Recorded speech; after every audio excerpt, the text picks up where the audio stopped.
સુરેન્દ્રનગર જિલ્લાના લીંબડી તાલુકાના લિયાદ ગામના એક વ્યક્તિની હત્યા કરનારા 6 શખ્સો પોલીસ પકડમાં આવ્યા છે। ત્યારે પોલીસ દ્વારા હત્યારાઓનું રિકન્સ્ટ્રક્શન કરાવાયું હતું।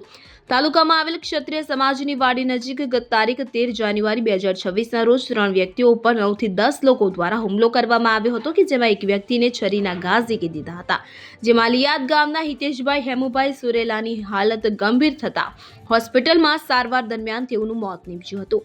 હત્યારાઓને નહીં પકડે ત્યાં સુધી પરિવાર દ્વારા મૃતકના મૃતદેહને સ્વીકારવાની ના પાડવામાં આવી હતી। ત્યારે પોલીસ દ્વારા આશ્વાસન આપતા મૃતદેહ સ્વીકારવામાં આવ્યો હતો। ત્યારબાદ પોલીસ પકડમાં 6 હત્યારાઓ આવી જતા તમામનું ઘટના સ્થળે લઈ જઈ રિકન્સ્ટ્રક્શન કરાવવામાં આવ્યું હતું, તેમજ લિયાદ ગામમાં પણ પોલીસ કાફલા સાથે રિકન્સ્ટ્રક્શન કરાવવામાં આવ્યું હતું।